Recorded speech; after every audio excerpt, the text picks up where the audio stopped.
Okay, we now should be live, but I'm not going to start properly until I look down over here to see. Do we actually have anyone waiting? Yes, one. Me. Let's see.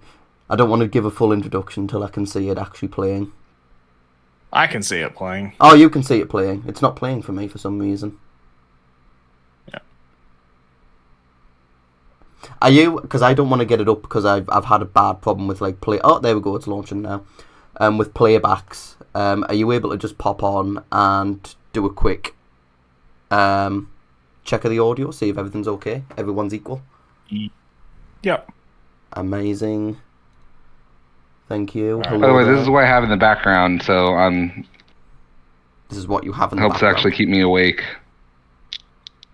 Oh, right, I see. Yeah, you sent the attachment through. How does it sound, Ratchet, everybody? I'm still listening. I can hear you fine. I can hear me fine. Okay, great. Alright. Yeah, it's good. I can hear all of us fine. Amazing. It was very hard to listen to because I could hear all of us talking over us live talking over it. And so I'm hearing double up. So I'm like, oh my god, it's the Taze on Day clip all over again. Oh, geez.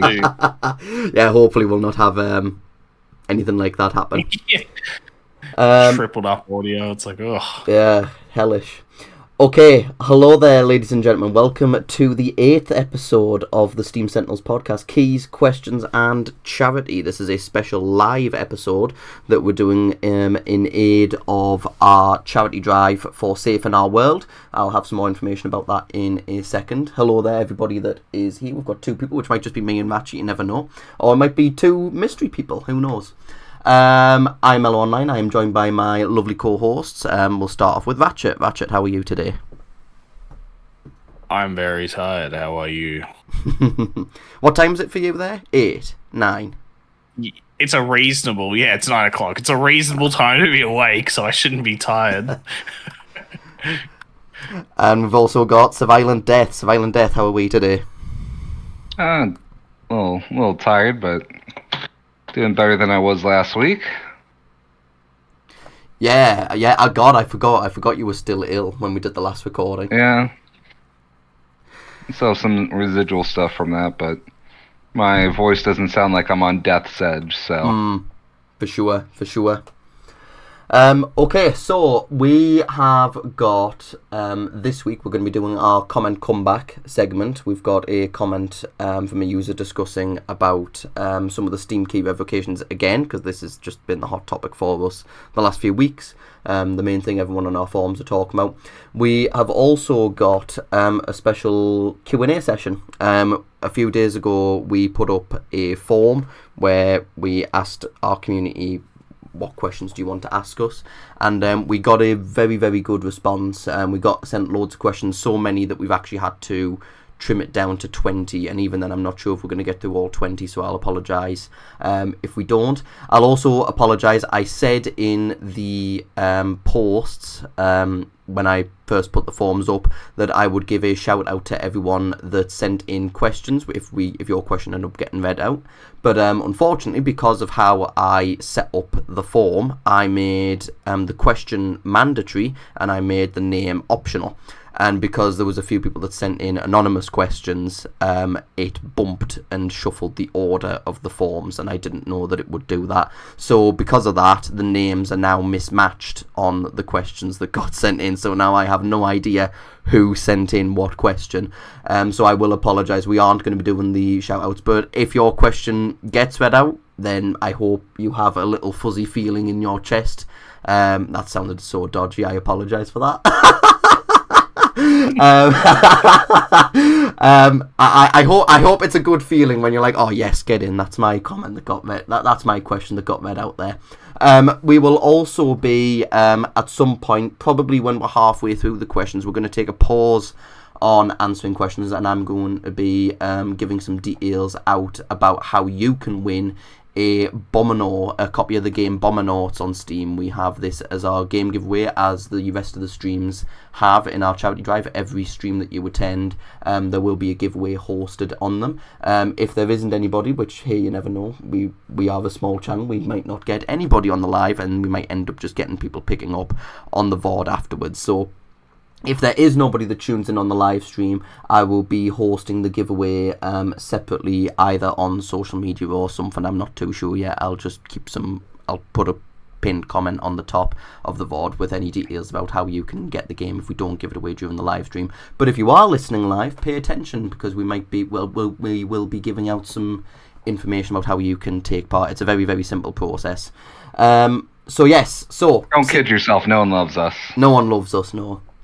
We'll just get loads of hate comments about how shit the game is or something like that. I've played it. I do enjoy it. I do enjoy the game. I played it ages ago, like 5-6 years ago, and it was very fun. Information on the chat drive before we get fully into the episode. So we have started, this is our first annual charity drive. We've done some charity drives in the past for various charities. We've done a charity drive for Able Gamers, we've done a charity drive for Doctors Without Borders last year, but usually when we've done them for milestones for the group. So I think the Able Gamers one was for our 2,000 member celebration, the Doctors Without Borders was for our 3,000 member celebration, and this one for Safe in Our World would have been for our 4,000 celebration, because we hit 4,000 members this year. But we also just decided, hey, let's just make this an annual tradition. So we partner up with a bunch of streamers, and we just have a full 2 weeks of streaming that'll take place around the end of November and into early December. The charity drive will be going on until, wait till I get my calendar up. My calendar is not wanting to launch. Oh, there we go. The charity drive will be going on until Thursday, December 4th. So we'll be collecting donations up until then. There is a live goal counter at the top. We are currently aiming to get £500 donated to the charity by the end of these 2 weeks. If we get any more, fantastic. We currently are sat at £240, so we're just under halfway to that goal. I want to give a special shout out to, oh god, I've lost the list. We have a number of tiers available on the charity drive, which varies from a game raffle, so that every £1 you donate, you get a one raffle entry where you can be in for a random chance to win a game of a limited selection that we've got up on social media, which you can view on X and also... Oh, in fact, I think it might just be X. There is a link to it on the donation page, so you can see the full list of games that we're including in the raffle. If you donate £10, you get a shout out on every stream from the donation that you get made. From the stream that you get the donation from, you get a shout out in every stream that comes after that stream. So a special shout out goes to Delisted Gamer, Schnick 1985 and DL Jado, because they have reached the donation threshold for shout out. So thank you, Delisted Gamer, Schnick 1985 and DL Jado, for your generosity and your donation so far. We've also got a £25 tier where you can just skip the raffle and you can hand pick any game within the bundle that we've got. We've already given away 4 of those, and we've also added in Sniper Ghost Warrior 3 into that key pool as well, so that's also now up for grabs.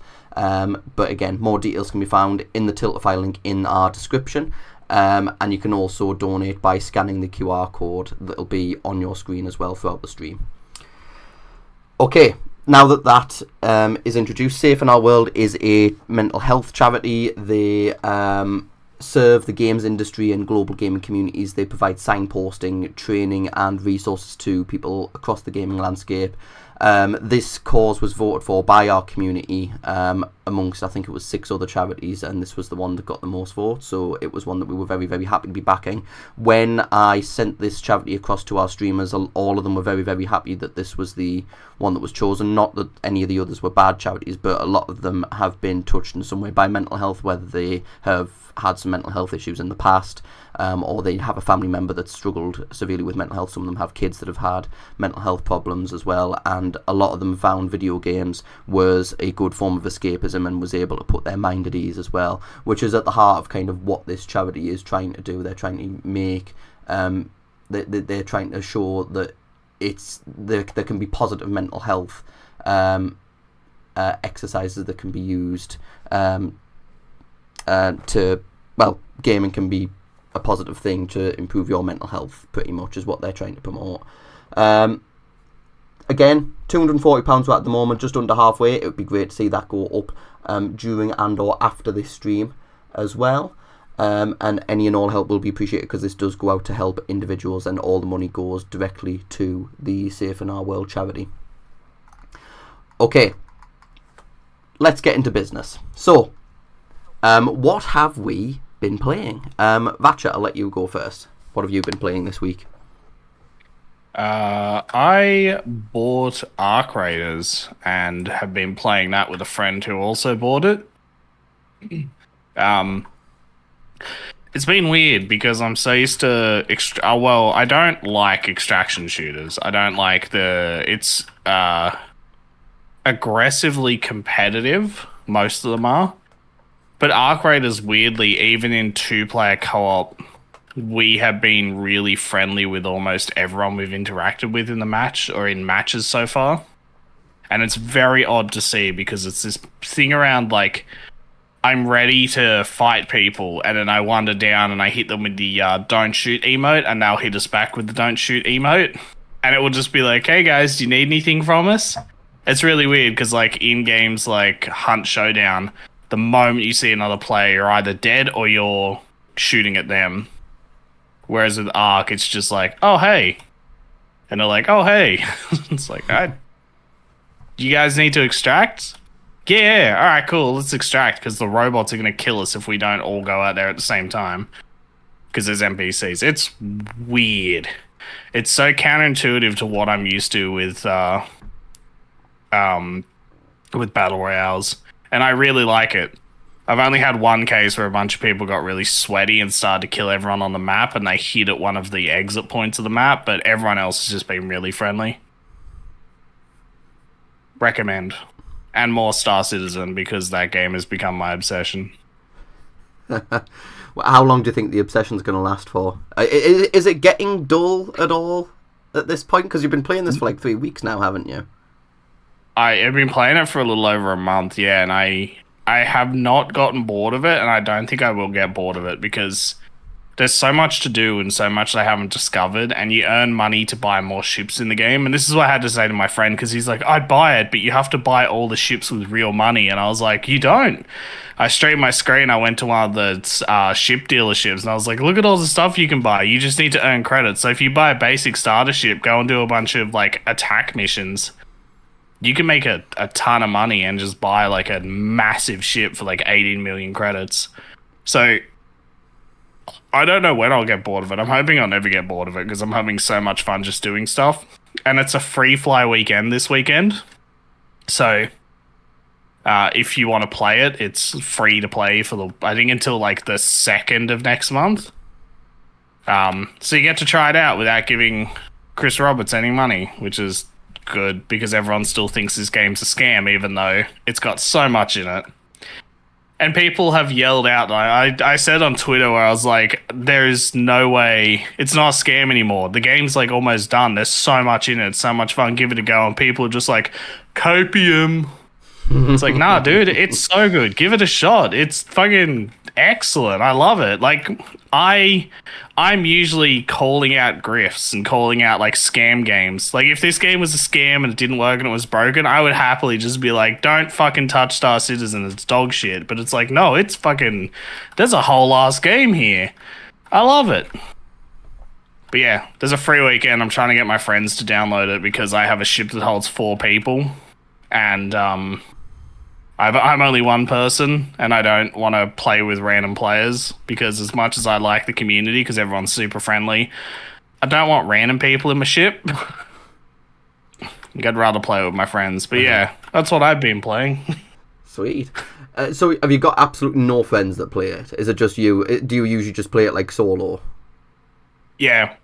That's the good thing about it, right? Is like it and Elite Dangerous can be played solo. But yeah, I've got a massive ship that holds 4 people. I can't remember what it's called. It's like a Taurus. and it's this big ship that's got like nearly 180 like storage spots in it because I'm doing a lot of cargo hauling, and it's meant to hold 4 people. It's got 2 gunner turrets on the front of it. It's got 2 passenger seats for co-pilots. Like, it's really built for 4-player co-op, and I'm just one guy flying around in this. Pardon me. One guy flying around in this massive ship on his own, just doing shit. But like, even though you can PvP in the game, most people, the free weekend I've seen some PvP, people blew up my ship because they were bored.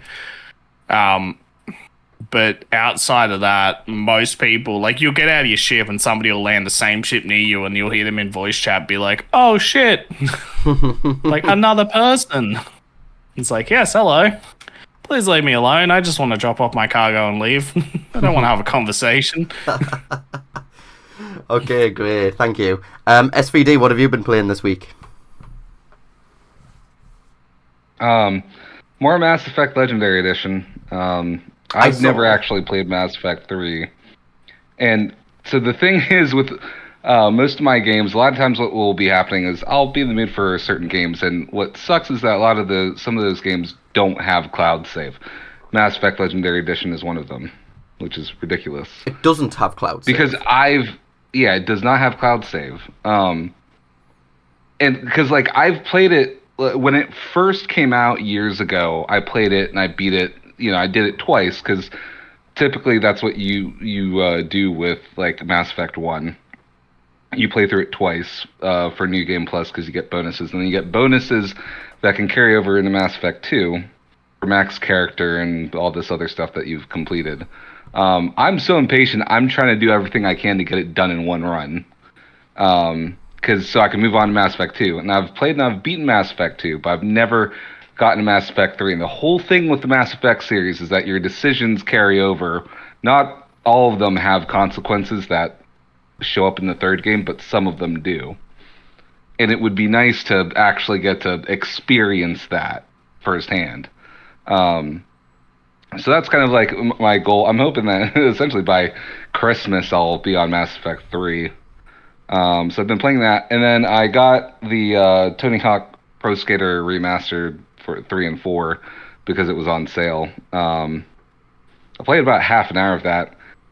Oh man, it's been so long since I've played like Pro Skater 3 because that was for the original Xbox.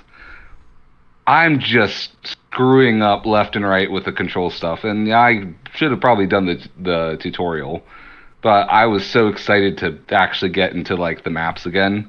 I'm like, I'll figure it out. And it took like at least 5-10 minutes for me to actually like, because the thing that I did the most in in those games is where you grind on like the rails and whatnot, just always grinding on that, because I always found that to be the easiest thing to do on there. I'm sure you do love grinding and on rails. I'm just screwing up left and right, like, and I was getting frustrated, but I'm like, so I take a look at the controls again, I'm like, okay, that's the one for grinding, and then I'm slowly getting better at it to where I at least unlocked enough of the challenges to get into like the second level. And it's quite the nostalgia trip with it. It's a shame that they weren't able to get all the music licenses for the original, which is understandable considering the amount of years it's been since Pro Skater 3. They did at least get Amoeba from them, which is good. It's definitely a song I associate and remember with Pro Skater 3. They added some other songs on there. Trying to remember what one of the songs was, because it's a recent like meme rap song. I Am the One or whatever it is. Oh, by Khaled, DJ Khaled. I don't know if it's by him. I just know that it is a meme one that gets used in memes. And those are the only lyrics I can remember clearly hearing. But yeah, that's been fun. What else did I play? Played a little bit more of New Vegas. And then I am... Is that a new playthrough you've started? Yes and no. It's a new playthrough I started earlier this year. I modded a bunch of crap into it. Sprinting is so nice. That's where I want my sprinting to be in games, in the Bethesda games, because the long distances justify it. Keep sprinting out of my Halo. No, I'm kidding. No, keep sprinting in Halo. And this is where the two co-hosts start to fight and tackle each other in the podcast. No, Do it. It's good viewership. It's just my preference. That being said, I think if I ever play like Halo like multiplayer, it would probably be like maybe custom game stuff, or I would probably go back and play Halo 3 multiplayer if there's even any amount of players that still play that. Because to me, that was kind of peak Halo multiplayer stuff. It was a lot of fun and casual play, and I like the speed and the way that they had set stuff on the maps. But one thing that I'm probably going to be playing in the future here, because I have it downloaded, is Star Wars Jedi Fallen Order. I think it's time I start, now that I've got a computer that can handle it, playing stuff that has come out, past 2018. Instead of playing a lot of these older titles, I can get a better sense of, the newer games and the newer beloved games in the industry.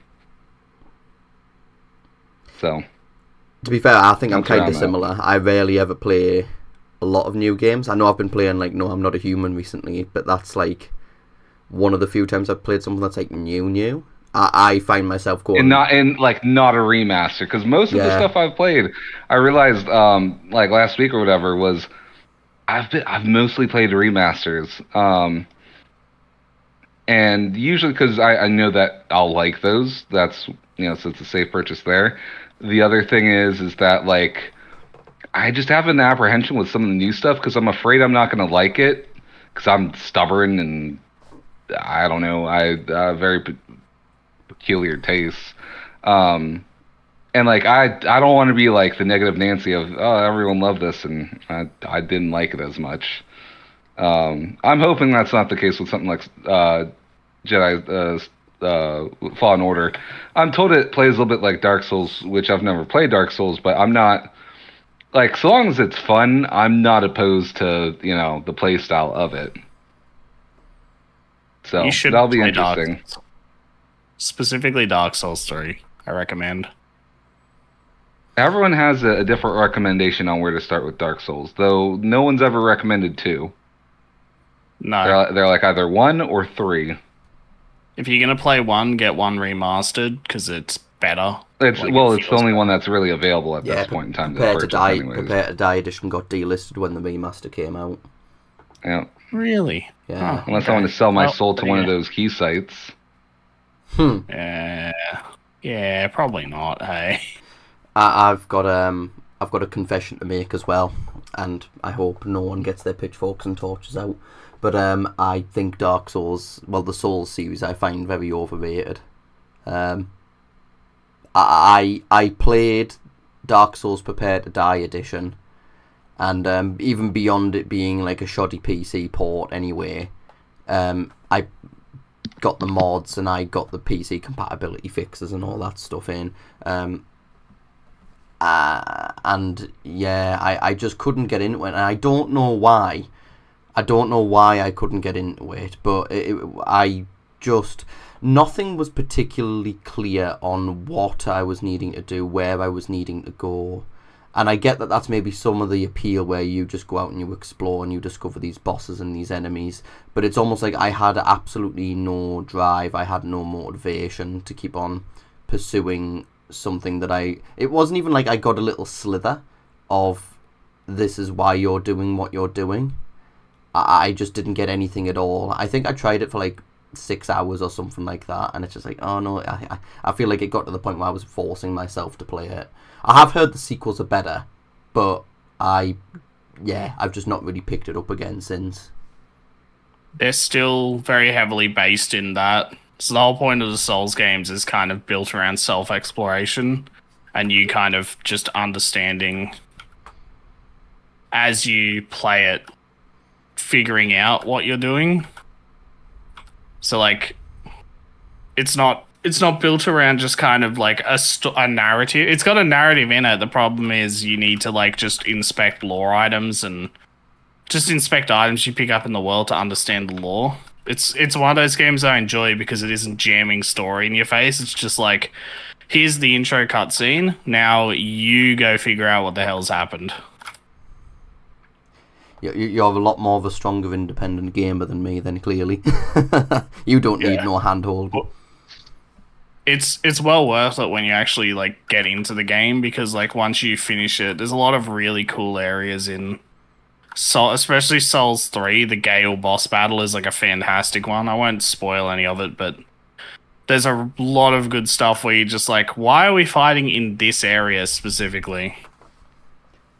Yeah, I was sad that Oh, sorry, yeah, go on. No, you're good. Okay. I was sad that when I was playing it, I just wasn't getting into it because I'd heard so many great things about it, especially like 3 in particular.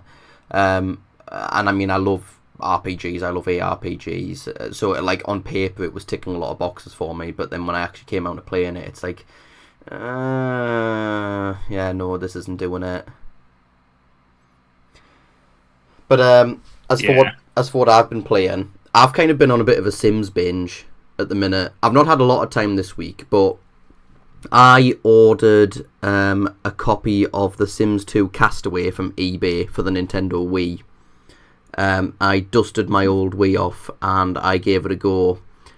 And the controls are awful, but everything else I'm enjoying. It's this really weird setup where it uses the Wii's motion controls to navigate menus, but not in like the way of you pointing the remote at your TV and you select them. There is obviously those menus, but like in terms of how you interact with objects you find on the Castaway Island, you use the nunchuck and you move it up and down, like not even the stylus, you move the nunchuck physically up and down to navigate menus, which just makes you accidentally knock too far up and then you've selected the wrong action, which just really frustrated and irritated me. But I'm enjoying it. I played Castaway Stories ages ago when I was younger on PC, which was like a bit more of a narrative Sims game, where it was built in the Sims 2 engine. It had all of your usual needs, wants, relationships, desires, fears. But it was you had like a loose goals thing where you had like it progressed the story through the speech bubbles that come up where the characters converse with each other. Castaway was a lot more gameplay oriented. It was much more focused on that rather than the story. It gives you a very loose narrative at the beginning where it's like, okay, you were on a boat and now it's capsized and now you've got to craft your way through to survival in a very Sims kind of way. You explore the island, you discover new areas, you discover the shipwrecked Sims that you started out with, and then you just, as you progress and you explore more of the island, you get like a little squad going at your like beach that you just continuously improve over time. I've not gotten too far into it though. I've only gotten about 3 hours in, but I might try that some more. And I've also been revisiting The Sims Medieval as well. I got frustrated with it quite quick though, because I ran into a bug where I was playing as my king and one of the quests I had to complete involved me sending off a letter on for a pigeon carrier, and for whatever reason he did not want to interact with any of the pigeon carriers, so I just couldn't progress and I just got soft locked basically. So I'm gonna pick it up again because it was only like the second quest in. I only spent like an hour in it, but it was enough that I'm like, okay, no, fuck this, I'm gonna stop for now. But I remember loving that game a lot. I remember it got quite a bit of criticism when it came out because it was quite restrictive compared to some other Sims, which I get that downside, but I just think the whole medieval setting is so unique in terms of the Sims universe and how they actually portray it. You can actually just be your king, send people to the stocks, send them to death, give them a death sentence. It's very fun. It's very fun being a tyrant in particular, and just exercising negativity on your subject. Maybe it's a documentary about me, who knows.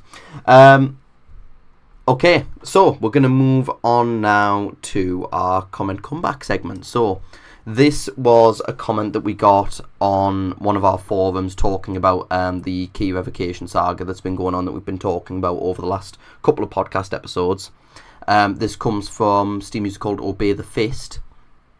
They put on our forums, quote, "In fairness, Dig won't ever admit they did anything wrong, but it seems to happen a lot that people sell keys to Dig and then those keys magically appear on other sites.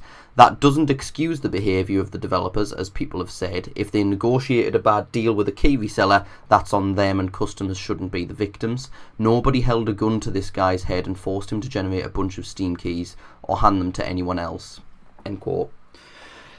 It picks up on a lot of the topics we discussed last week in terms of like where the responsibility kind of lies. Because I think SVD gave like quite a good analogy. If the three perpetrators were like queued up in a line, the developer would be at the front of the line, then it would be the key site, and then it would be Steam third in line, that they kind of get.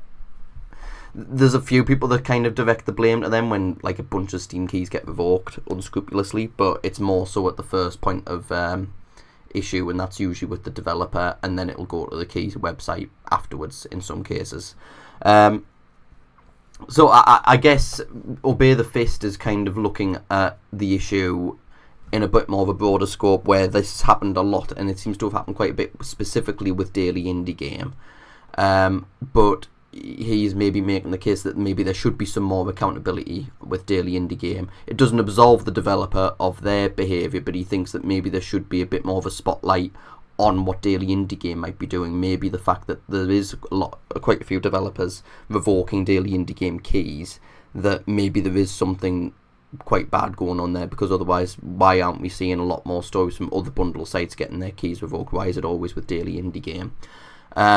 So I guess, yeah, what are your thoughts? Do you think that there is maybe something more warranted of talking about the key reselling sites and their responsibility in this?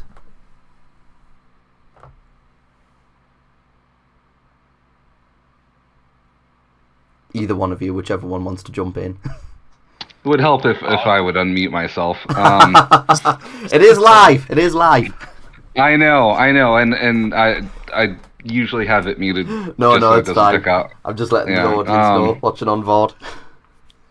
So, I think with Daily Indie Game, there's a few threads on Reddit with developers specifically recommending people stay away from that site, as well as other developers to stay away from that site because of what seems to be either indifference or, I guess, bad deals or whatever it is, not sticking to their word, where developer may sell the keys to them and ask that they don't put it in bundles, and they'll still put it in bundles anyways, and and it's like, hey, you don't want it, tough shit, like, because at that point they have the keys, you're some indie dev who, let's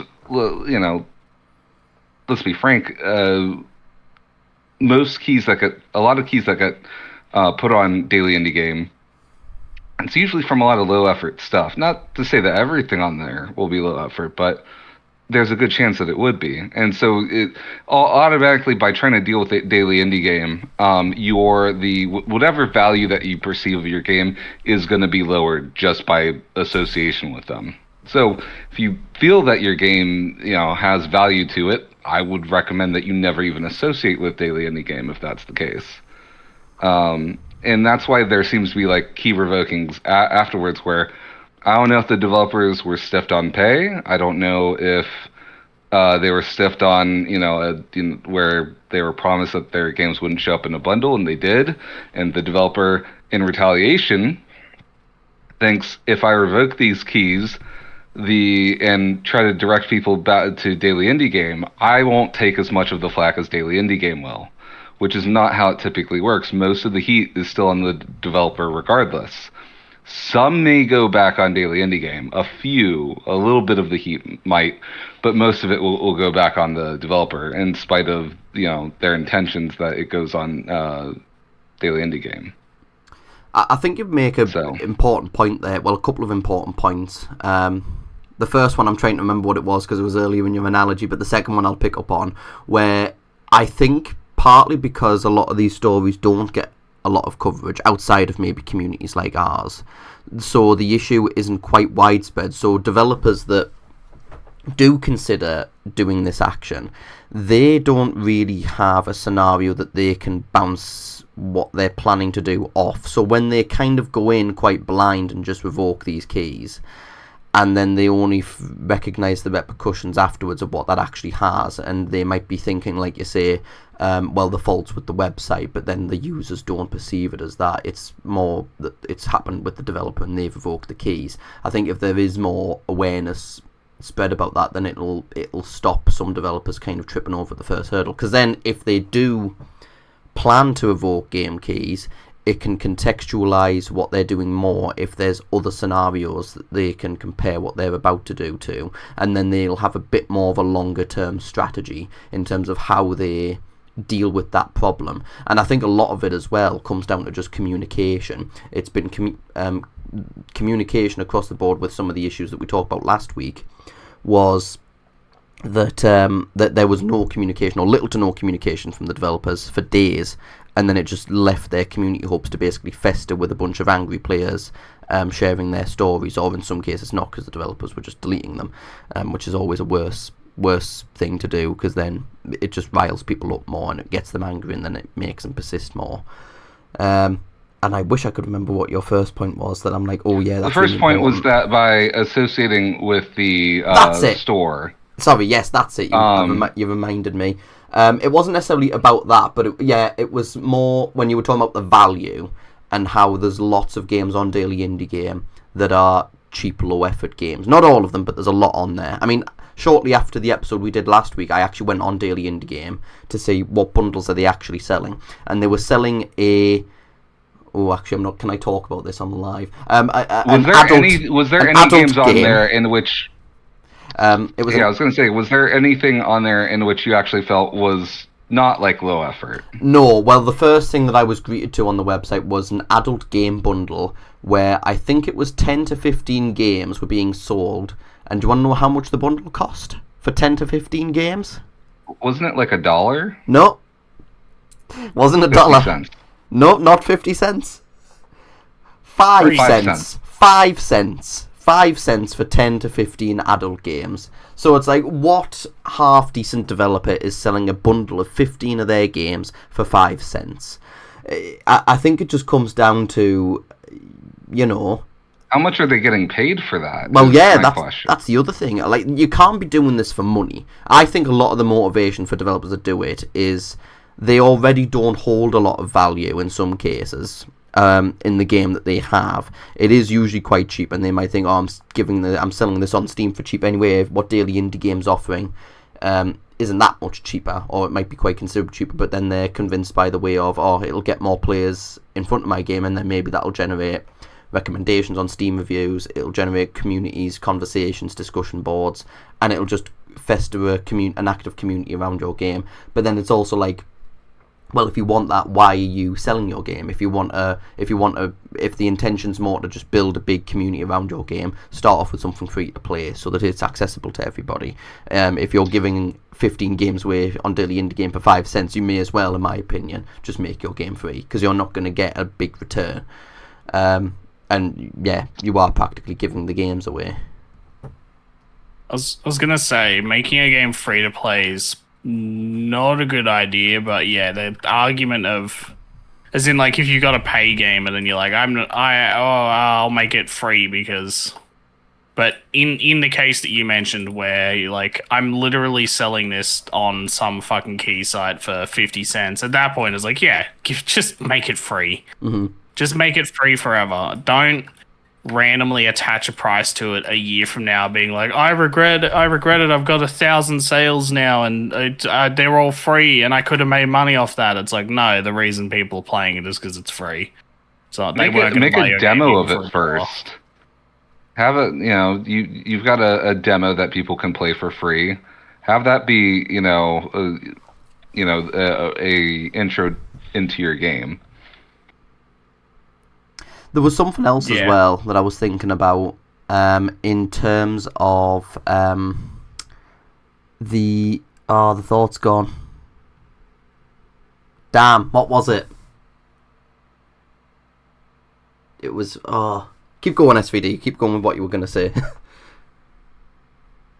I was going to say that, like, if it's about exposure, first off, selling to a site like Daily Indie Game's not going to get you much, plus it's not going to be the right exposure that you want.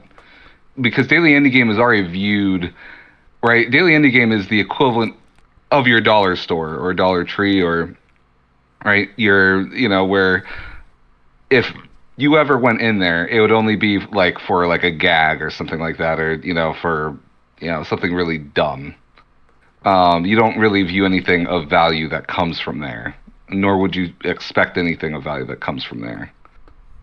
So by automatically associating your game with that, you're essentially stating feels like you're essentially stating that your game's not worth anything. That at most it might be worth a +1 if it even meets that metric. So then the point is, why would you sell it to Daily Indie Game unless you don't know, like, you don't understand the situation around Daily Indie Game, that you don't understand that it's viewed as low effort, and that someone is recommending that you do this, and you being a naive developer, know nothing better and would go along with that. You're literally better off having a demo a free demo on Steam for people to play, and trying to you're literally better off trying to find YouTubers to cover your game than trying to get exposure via Daily Indie Game or to try to get sales that way. Just for context for our listeners as well, when SVD mentions it might be worth the +1, it's in the context of there's several game collector communities out there that buy games that are quite dirt cheap, and then it'll add a +1 game to their public Steam profile, but only if it reaches a confidence metric on Steam, where Steam have to kind of judge that is this a genuine game, is this a fake game, so the game's got to like hit so many checklist criteria on the Steam's back end before it actually counts as a +1, because Steam wanted to try and put a stop to games that were just being farmed by game collectors just for the sake of a profile +1. And what I was going to mention earlier that I've just remembered about is it was to do with the email the Daily Indie Game sent out that we talked about last week, which was kind of just, I can't fully quite remember what it was, but it was like a very blunt one-liner and said, oh, this is just another case of developers are revoking keys because they regretted working with us, and they're hoping that it piggybacks on from sales on Steam that will give them more money, basically, was what they said. But it was a very short response that they gave, and I know that obviously you were saying, Ratchet, you quite liked it because it was just to the point, but then it lacks some context because it doesn't really highlight in terms of the claims that were being made against Daily Indie Game. It doesn't really showcases their side to a limited degree, but it just basically feeds another attack line against the developer rather than it being any kind of defense for themselves and how they do business as well. I don't know if either of you want to weigh in on anything about that. I think it's a thing, right, where like I like the response of like, don't stop fucking talking to us about it, we know. And it's not like, don't at us for your keys, we can't magically give you your keys back, blame the developer, talk to the developer. But also on the developer's end, and as a developer, it's something you need to look into when you work with these sites. Like, I don't have any keys published externally anywhere, and it's not me being like, oh, I'm so good at selling games on Steam, my games are so popular. It's like, I don't want that hassle. It's not worth the shit fight of dealing with a company that's just like, by the way, we don't respect your product, so you know how you told us not to sell keys? Yeah, or not to put your keys in the bundle? We put your keys in the fucking bundle. It's like, yeah, well, you're going to do anything about it, right? Yeah. Well, you're going to complain to Valve? Yeah, you revoke all those keys. Like, it's your business practice, buddy. And you're like, So it's just like, it's literally not worth that fight. If I was going to sell keys anywhere, I would just put them up on probably one of the sites that Is There Any Deal recommends, and You would be better off probably going with Fanatical and having your keys end up in one of their mystery bundles than to deal with Daily Indie Game. Yeah, I probably, out of all the sites, probably Humble Bundle. And then, Green Man and stuff like that I've purchased from before. And I've purchased legitimate copies of AAA games from before, not random indie keys. But yeah, it's fully a thing of, like, as much as a company can be like, it's not our fault, it's still like, well, you and this person agreed on something. And like I said last time, is like, an agreement is fine, but a gentleman's agreement doesn't mean shit unless it's on a contract. So when it's on a contract, you can then go to them and say, hey, by the way, we had a contract. I'm revoking all of the Steam keys, and when the community comes to me, you can answer for that. And then when the community comes to you, you kind of just have to say, like, hey, sorry, everyone, I didn't mean to revoke your keys, but here's the agreement I signed with them, and they broke the agreement. Here's the bundle they put my keys into. Because, yeah, it's kind of shit. It's going to be kind of shit either way.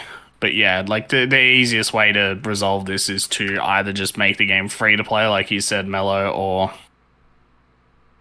have a demo, like you said, SVD, and just don't work with these key sites, because you're going to get screwed. Yeah, across the years, not even recently. I was going to say, like, yeah, as you can see now, but no, across so many years, you can see, we've seen the case of working, like the result of working with these key selling websites, and it's never good. It'd be one thing if this was 2015, but it's not. There's now history. There are Reddit threads that talk about some of the various gray key reseller websites and the experiences with them. You don't have to learn the hard way. You can learn from someone else's experiences with these websites and save yourself the hassle and trouble. And the thing is as well, because when we did that search, when we put in Daily Indie Game into Google, that Reddit thread was like the second result after the website itself. So to me, that kind of I read into something like that as, I think Daily Indie Game are actively reaching out to these developers when they see these games go on sale, and then they're offering it on an email. These developers aren't really hunting Daily Indie Game out. No one's going to be like, oh, when I release my game, I would love for Daily Indie Game to put it in a bundle. I would love to do business with them. I think they're probably going privately to these developers and are seeking out business opportunities from them, and hoping that the developers just don't look too much into them.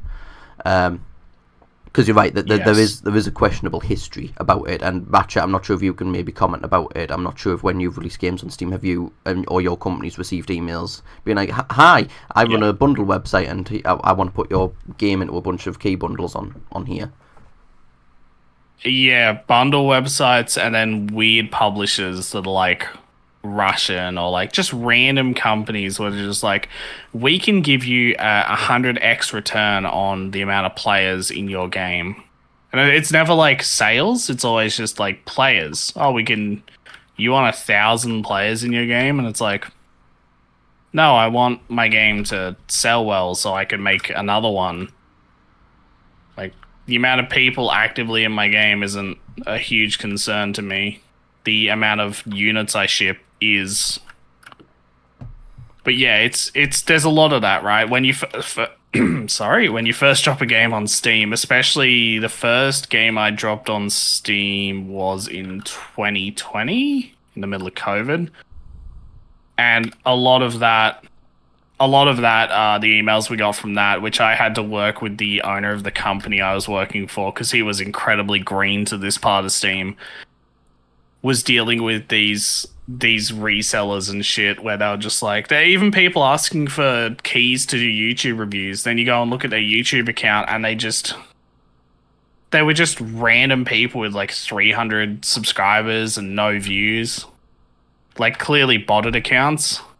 And he was like, no, they just have a small audience. And you're like, 2 views per video, 300 subscribers. Or they'd be like 5K, 5,000 subscribers. And you're like, yeah, this is not a real person. I think that's where it gets people, is because people see it as like too good to be true as well.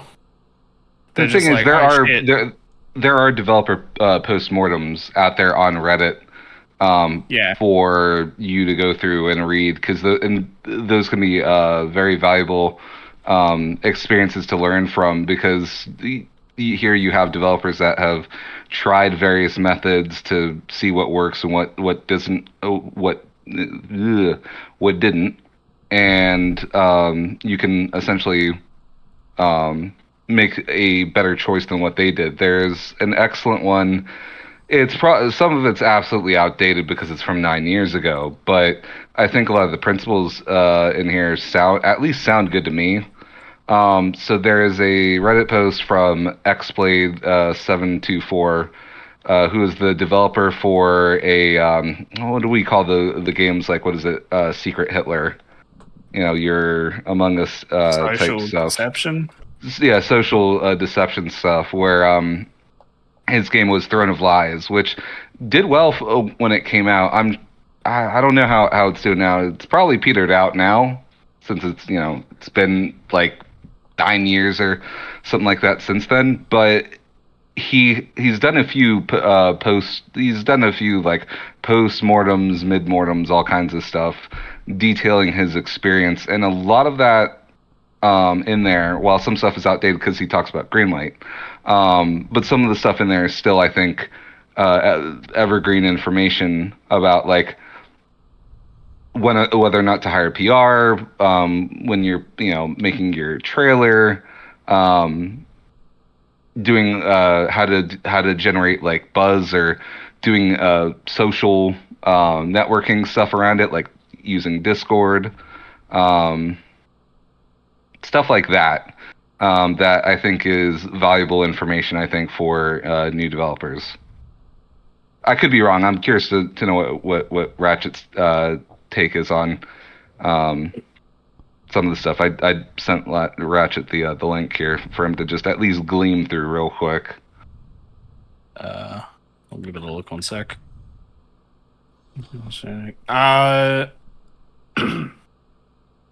Oh, okay, this is for Kickstarter. Don't hire PR. Yeah, don't hire PR for your Kickstarter. Put your pitch first, trailer last. Yep. Discord was the best PR tool ever. Discord is the best PR tool ever. I enjoy the ability we have to chat with people on the Discord, especially like bug fixes and stuff. It's very nice to be able to get direct feedback from the community. I worked on a contract recently. This is a couple of years ago, so it wasn't my last job, where they wouldn't let us interact with the community, and I had to fight to interact with the community, and it annoyed the shit out of me, because it's like, they're literally the people playing your game. They have the best feedback. Like, we can sit here and just be like, I guess players liked when that thing happened. It's like, that's cool and all, but we could just ask them. And I think that's a big problem that studios face, is they'd rather hire a company to go and do, especially like with Call of Duty and stuff. It's like, well, we can talk to the players, or we can just go hire a company to go and do like tests and talk to, like play testing. Like, from what I've heard from people, if you're doing a tour at Valve, like in the late 2000s and early 2010s, if you did a tour at Valve, they would just let you play test the game and give feedback on it, and they would actually take that feedback, on board, which is cool. Let me have a look at this. Discord bots, yep, always useful. We use Discord bots. I don't know what Discourse is, so I can't comment on that. Don't know what Buffer is.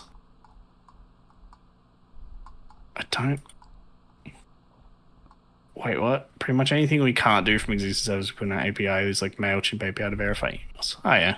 That's cool.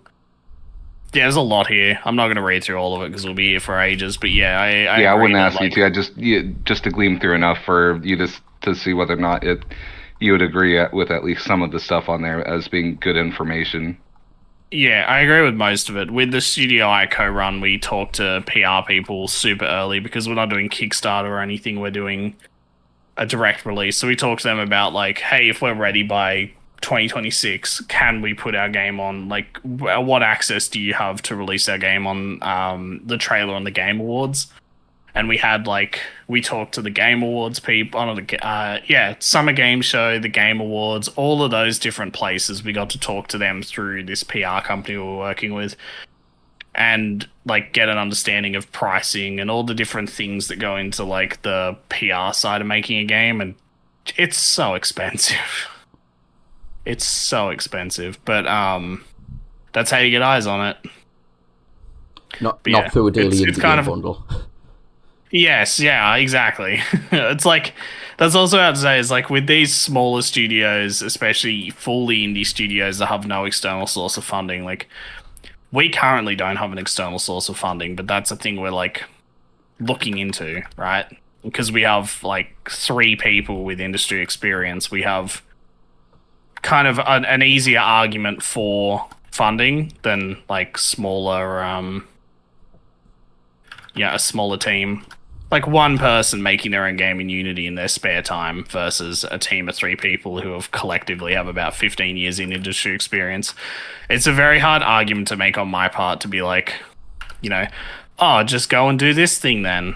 Because it's that's cool and all, but it's very hard for a team to just go and get an investor or go and talk to a publishing company, especially when it's your first game. So I fully understand the point of view of some of these companies when they kind of freak out, realize they're not making any sales, and then have to do that, where they're they have to move over to trying to go on these websites to try and get any kind of anything that they can, maybe we can make a few bucks off this. But yeah, I feel for developers who have to do that, but also I see these dodgy sites for what they are. They're not hard to sniff out. They pretty easily advertise their fuckery. They're not trying to hide it. Okay, does anyone have anything they want to add on to this topic before we move on?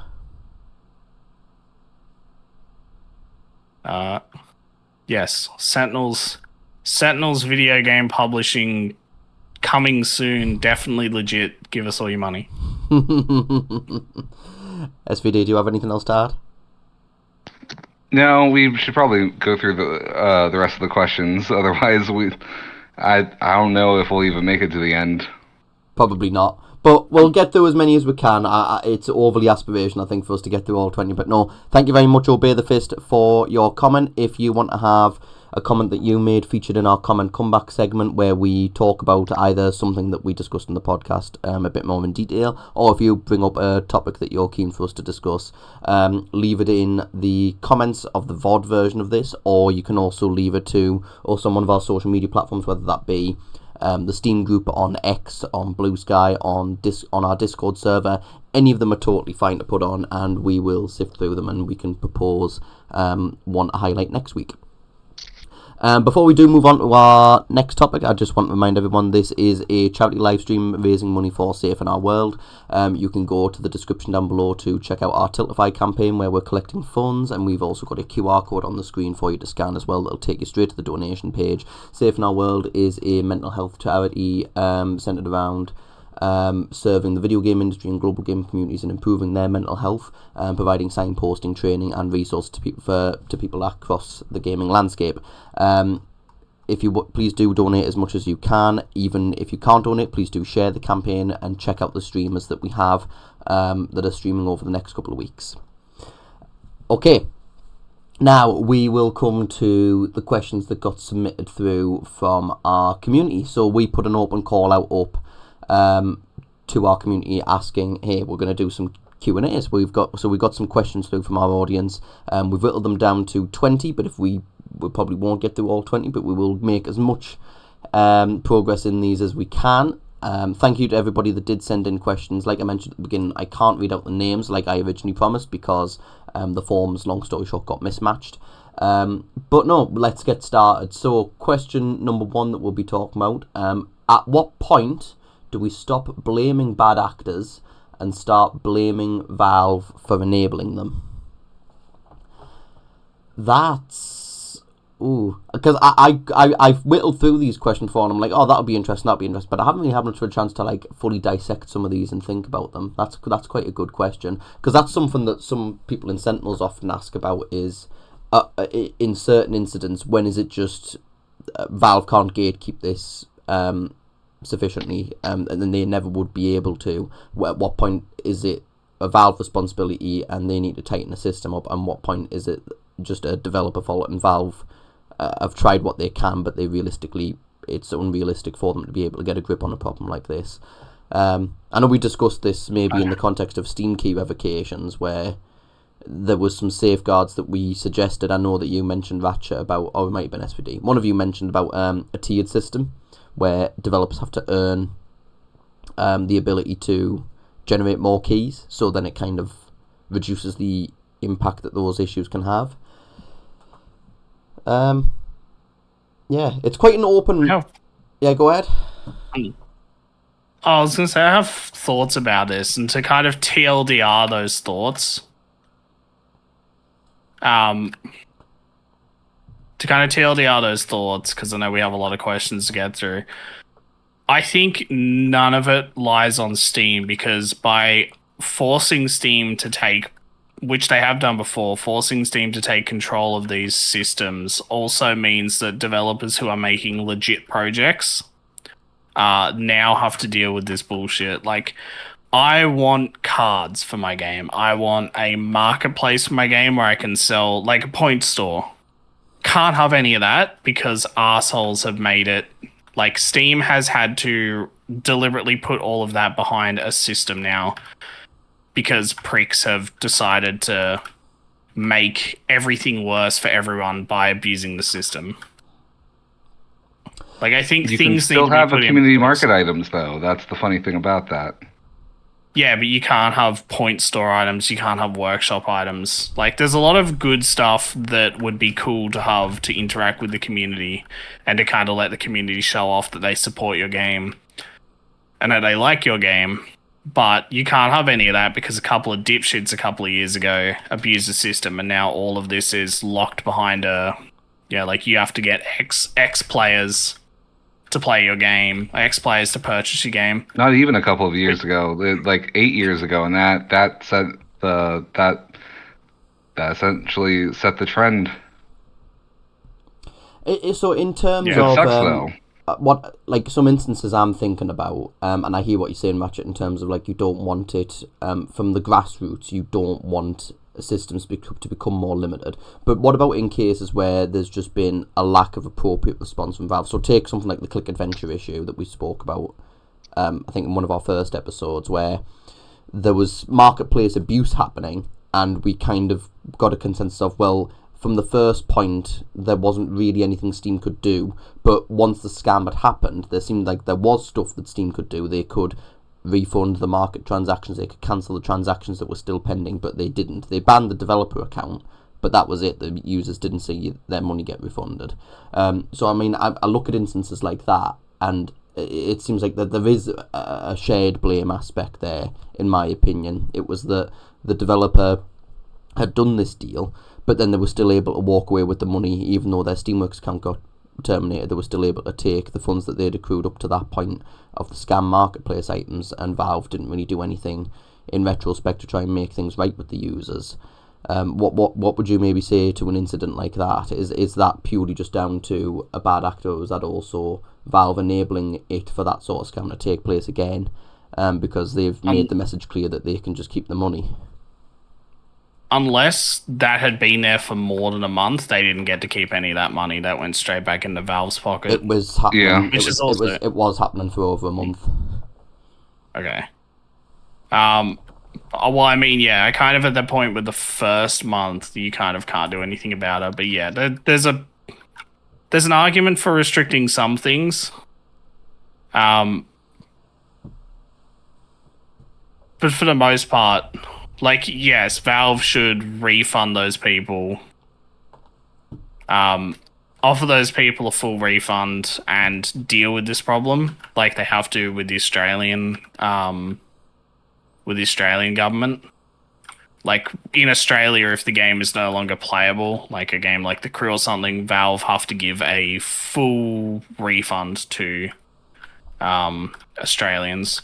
I got it with EverQuest Landmark, where I got a full refund like 5-6 years after the game died because, I paid like 60 Australian dollars for that game and I couldn't play it because it was not a playable product. Yeah, it should be a thing where they should.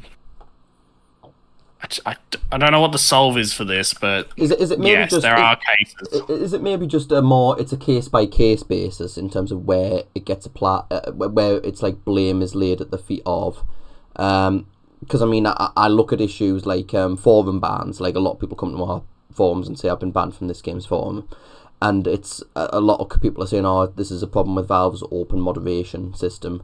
And it's like, well, I think it does more good than harm, that moderation system that they've got, because it allows developers to take control of their forums, and Steam just can't moderate every single forum while they're also offering support to developers. So I think it's right that the developers need to moderate that forum. I think that when you look at abuse on ban abuse on forums, that lays at the developers' feet. It's not really a systemic issue that Valve need to take responsibility for or need to counteract against. Yeah, I don't. You get community struck, don't you, for those fucking forum bans? That is something that I think needs to change. I think it's if you get 2 in 24 hours, then it automatically triggers that. Yeah, that should be a case where it's like, all right, well, if you get banned from a community, it shouldn't affect your overall Steam rating at all, your like trustworthiness on Steam. Mm-hmm. It shouldn't matter because Steam itself, even if they up the threshold, like not 2, because I mean there was a lot of users that were getting banned from the games where the Steam keys were getting revoked because they went on 2 of the game's forums and it was on Sun News and he had 4 games. So if one person can have that much influence on your Steam account standing, that's a little bit fucked in my opinion. Yeah, it shouldn't. The forum stuff shouldn't tie into your Steam account ratings at all. It should just be entirely separate, because there's fully a case where if you post in multiple communities of a game, or if you post multiple times in a community of a game and someone doesn't like you on the dev team, they can just take your account down for a while for a laugh. It's like, I think it's not worth it at that point. I get what Valve are trying to do with like being like, oh well, if this person has disrupted that many fucking communities, then we have this account is clearly a troll account. Okay, do you want to move on to the next question, or do we have anything else to add? I haven't put my input in. Yeah. Free floor. Go ahead. So, it kind of, I think it's close to a case-by-case basis, but it's more or less how frequent and how destructive are like the consequences of allowing some of these things to happen. So, for instance, community market items. So, how often have we had issues with community market items? It seems to be like at least a few times a year. And that's been ongoing since at least 2018. So in my eyes, I think that's I feel like that's justification to restrict that. Because that's where we've seen examples of money laundering go through that. We've seen examples of theft that has come from that. Fake items that's come from that. And it's surprisingly one of the few things you don't need to pass any threshold for to get access to. You don't need to, meet the confidence metric or the, profile limited or the Steam is learning about this metric stuff. You can automatically start out and start putting items on the market for your game, which is weird, versus like trading cards, which requires someone to purchase the game and then play the game in order for those cards to drop, and then only a certain amount of those cards are going to drop anyways. Whereas with community market items, you can actually purchase items for a game you don't even own. It'll let you know that you don't own it, but you can still do that.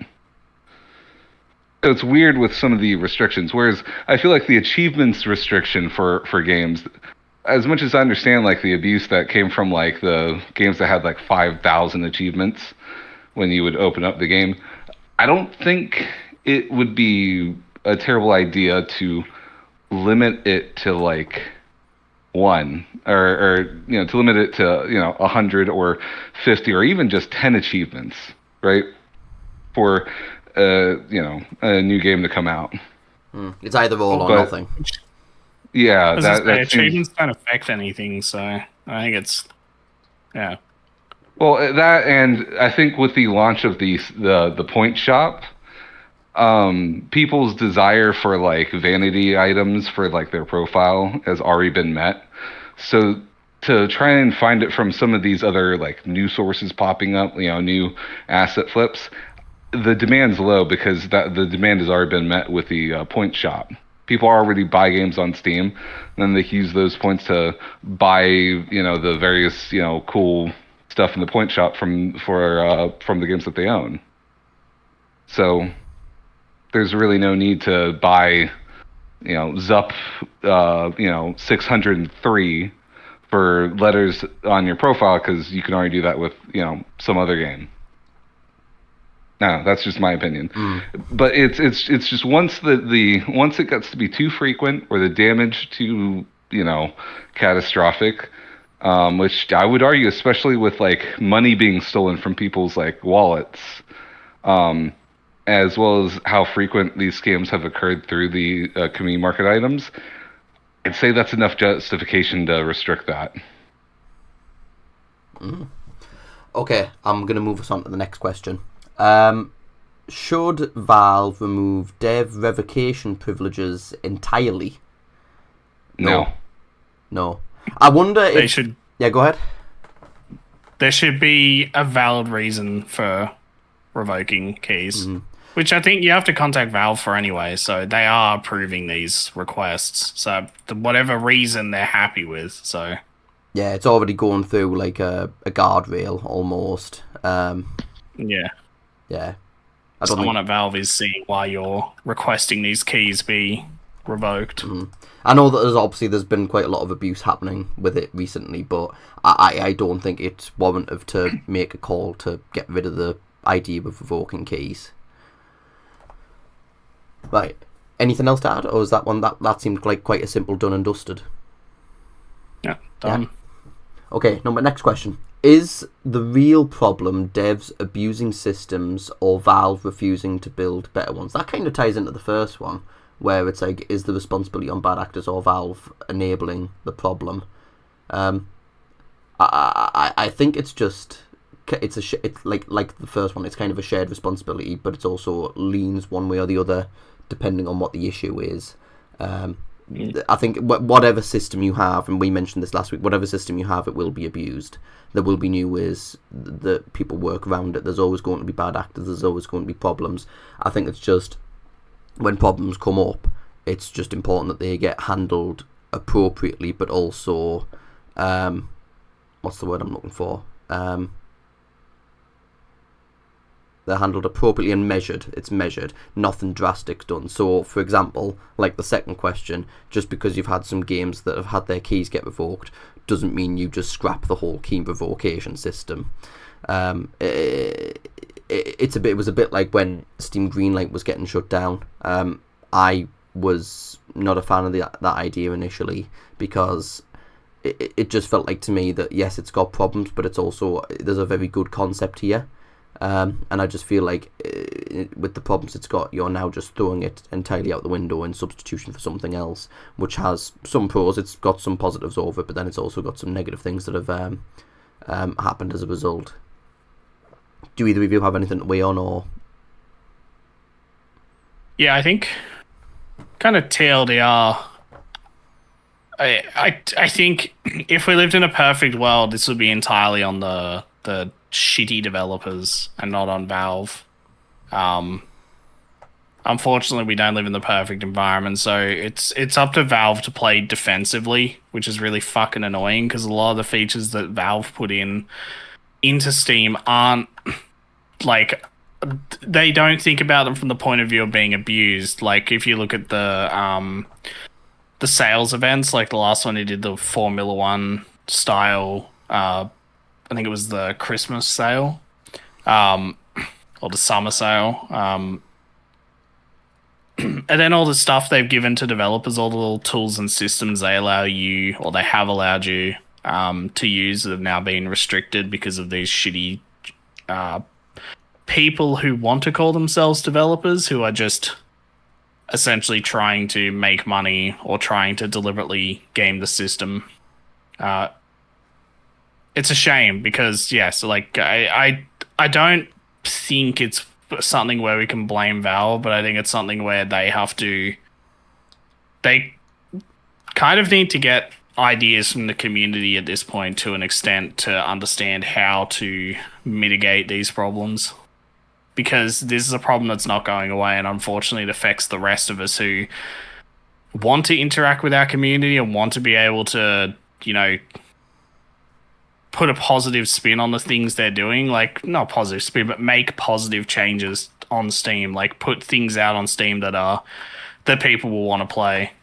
But we have to now contend with a couple of dipshits who pulled together a Unity package from $100 worth of assets and put it up on Steam for, either 50 cents or $80. And it annoys the shit out of me. Is there anything else that either of you want to chip in with that question? Is the real problem devs abusing the system or Valve refusing to build better ones? I think it's devs abusing the system, and I'd say devs loosely, because if you want to make games, you'll make games, and the tools that Valve provides are meant to help enrich your experience with that. As Ratchet said, the problem is when you have the assholes that abuse the crap out of that because they're not trying to make money off of the games like how you would expect them to. They're trying to use other means in which to gain money. So, yeah, whenever you have a system, it's always going to be abused. Mm-hmm. Okay, next question. If Valve can detect cheat software instantly, why can't they detect malware in Steam updates? Well, it's because malware is a bit more complex than a cheat engine as well. Talked about this. Yeah. Yeah, we talked about this. I talked about this. Second episode, or something like that. Yeah, the TLDR is that they sandbox your, as a developer, you give them a build of your game, they sandbox it, they run virus checks on it, they run it to make sure nothing weird is happening. But if you're writing your own viruses or you're deliberately writing something malicious, it's not going to exist on a virus database yet, which means it's not going to... The functionality of your virus is unique to what you've put in there, and unless it's doing what a bunch of other viruses are doing, then you have a whole new, as what's called like a signature. I'm not an expert. I'm not even fucking, close to anywhere near somebody who understands these specific systems for viruses, but it needs to follow a pattern. If it's a known virus, it'll get flagged and your game will get rejected, right? If you have something that's like a 5-year-old Trojan that exists and has a bunch of signatures for it, it's going to be there. It's going to be spotted by Valve's virus checker. It's going to get nuked and your game is going to get rejected because you're trying to distribute viruses, even if you don't know it.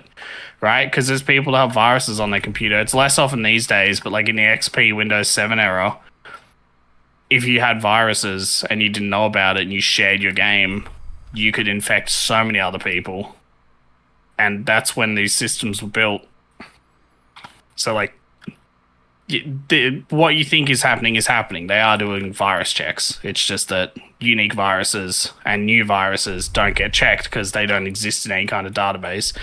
That would be like me showing you my new car that I just built and being like, how do you not know about the Ratchet's explosive mobile?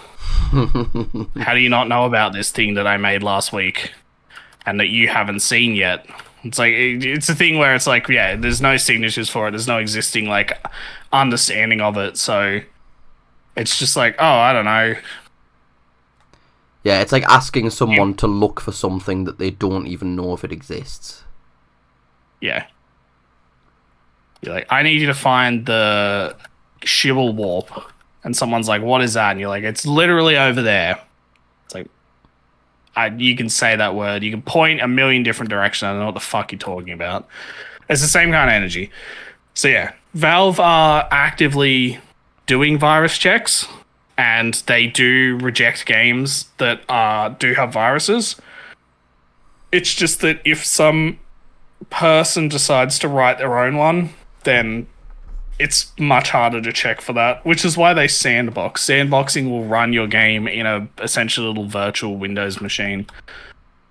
And we'll try to find anything suspicious running in it. So if you like boot up the game and it tries to delete System32, then it's going to flag that instantly and reject it, because that's incredibly suspicious behavior. But if it starts writing, if it does like crypto mining and starts just writing some stuff to the computer and using like 80% of the graphics card, then it's not going to flag anything, because games use the graphics card and log files are usually written in games. So it's stuff like that where it's like, it's very weird that this is happening, but also this isn't virus behavior. And then people are like, this is actually a virus.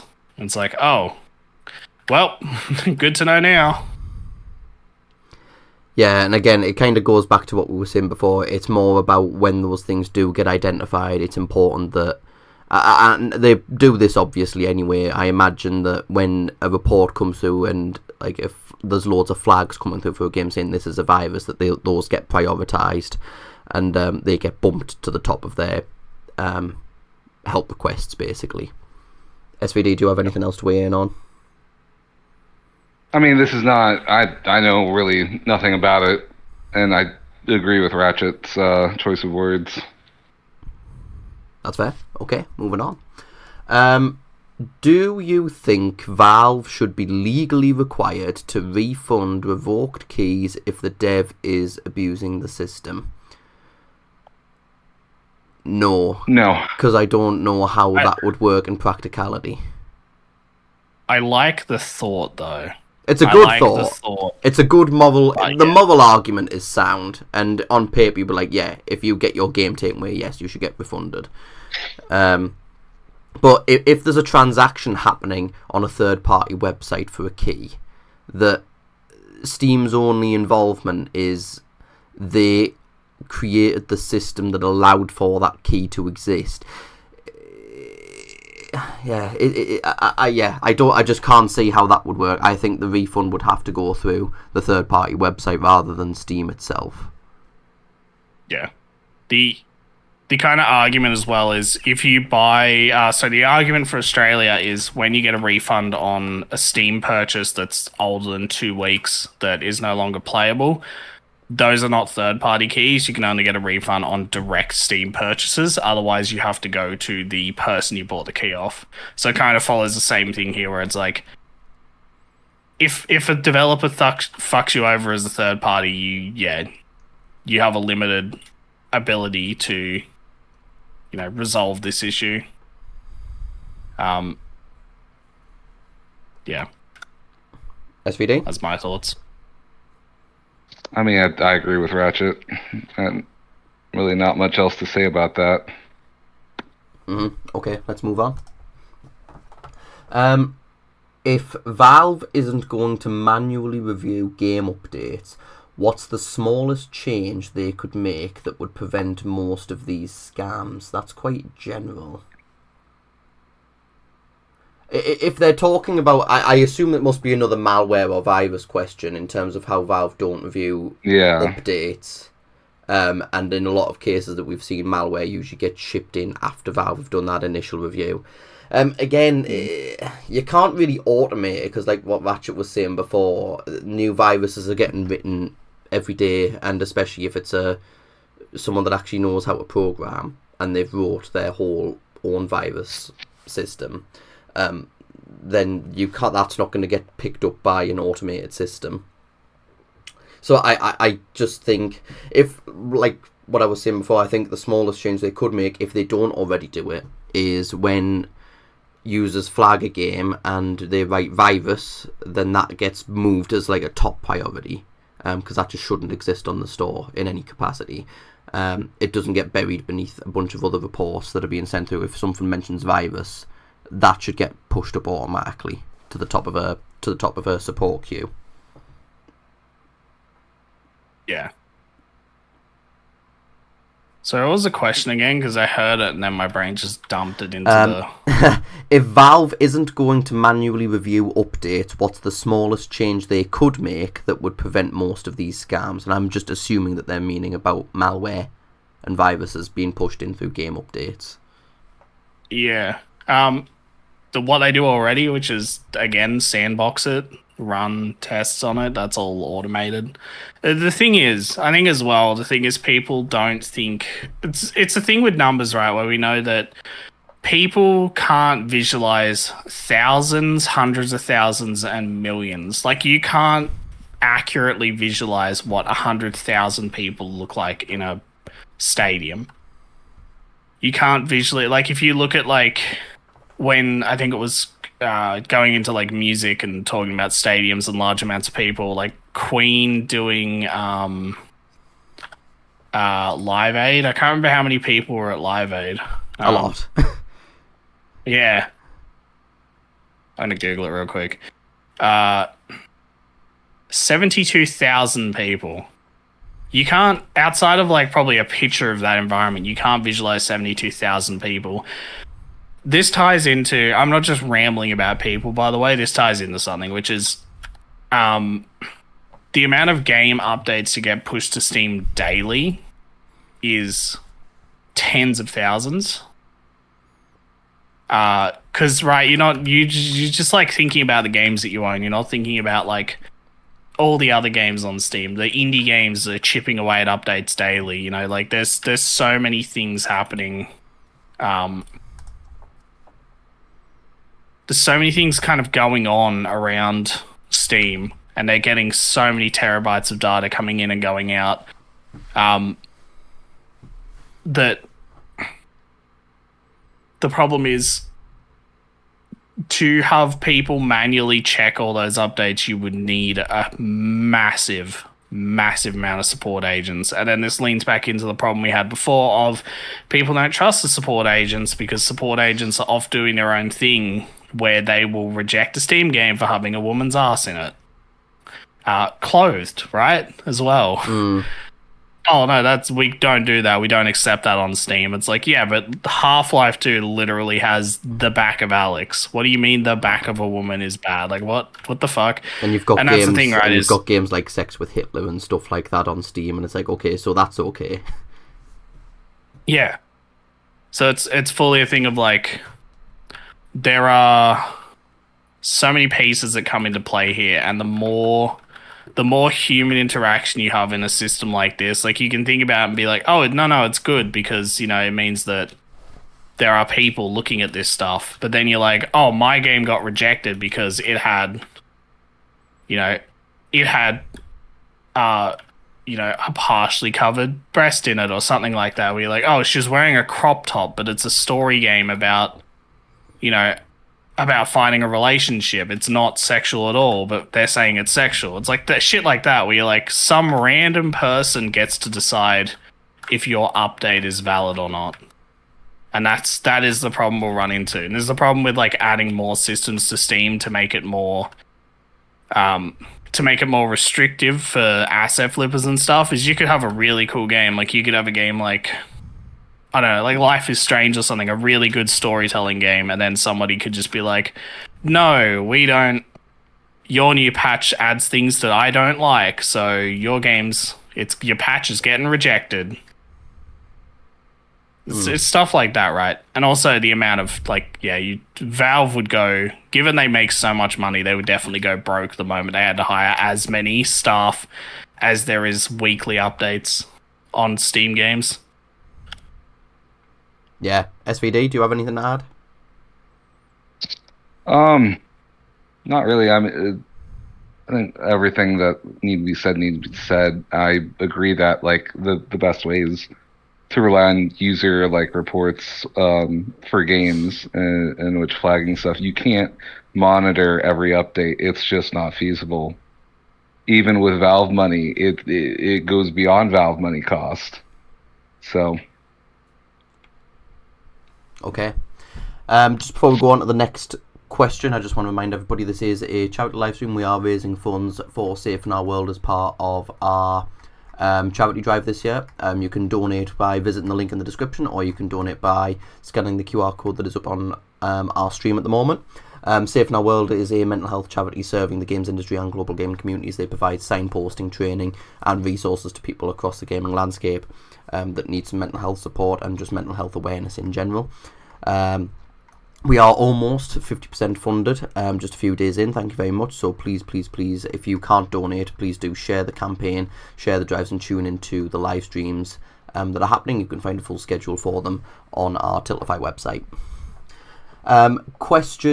Next question. Do you think Dig and other bundle sites are still worth buying from after everything that's happened? Dig, no, I don't think it's worth purchasing from Daily Indie Game. Other bundle sites is a different question. I know that some of the problems might not be specifically sourced from Dig, but I think that the comment that we talked about from Obey the Fist, it is quite weird that it seems to be Daily Indie Game is usually 9 times out of 10 at the source of some of these key revocations, whether that be from bad developer rationale and they just regretted the idea of working with them, or if there is something maybe at the source within Daily Indie Game that there's something off there. But I just don't think there's nothing really on Daily Indie Game that I see as warranted of paying any money for anyway. I know that it's cheap, and on the surface it might seem like, I'm getting 15 game keys for just 5 cents, but how likely are you to play those games? Other bundle sites I don't think they're mostly not an issue. I mean, Fanatical, if I do buy any game bundles, they're usually from Fanatical because their customer support's good. They have good value without it being too questionable.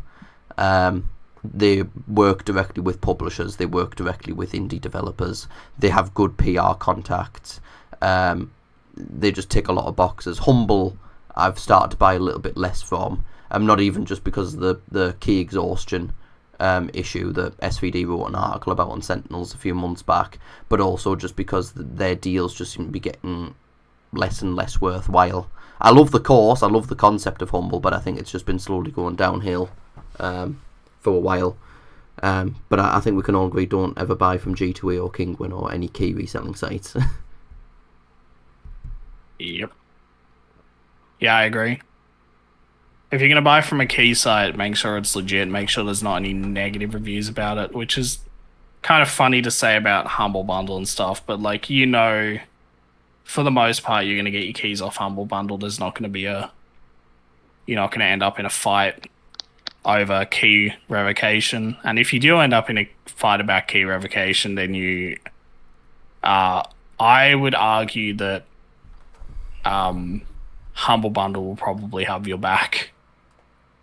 I'm not 100% sure about that, but I'm pretty sure Humble Bundle. Maybe not as much anymore, but it's less likely going to happen with them, especially over like Dig. And in fact, there is we haven't talked about it before, but someone I think gave like Mellow or posted a link in the Discord to a newcomer to like the a new bundle scene, site. Yeah, a new bundle site. One that seems to clearly state their terms, I think, better than Humble does, where keys will expire on there, but they tell you up front it's going to be 90 days. Yeah, and Humble don't tell you until after you've purchased it. Well, they will tell you, but it'll be like buried in their license agreement that nobody reads, and then they'll only prevalently tell you after the fact. Yeah, and the idea is too is that if you have keys that you do not want. I think from that website, you can essentially cash them in for store credit or something like that. Or particularly exchange it for something of similar or equal value on there. We'll see how that works because I think the store is just starting out. I'm trying to find the link to it. Yeah, I intentionally, I think I deleted the post it was made from because we've got a policy in our Discord server that unless the link is from a site that's on Is There Any Deal, we don't allow it just from a security purposes. So if that site ends up proving itself and then they get in touch with Is There Any Deal, fantastic. And then if Is There Any Deal verify them, that's great. But especially since we were very, very much focused on consumer protection, I didn't want to take a chance on a new site. I'm going to wait and see how it develops before we start allowing it. So I'm not sure. You might be able to find it, but it might have probably been deleted by me or one of the mods. No, I bookmarked it too. Oh, right, okay. Found it. Digifile.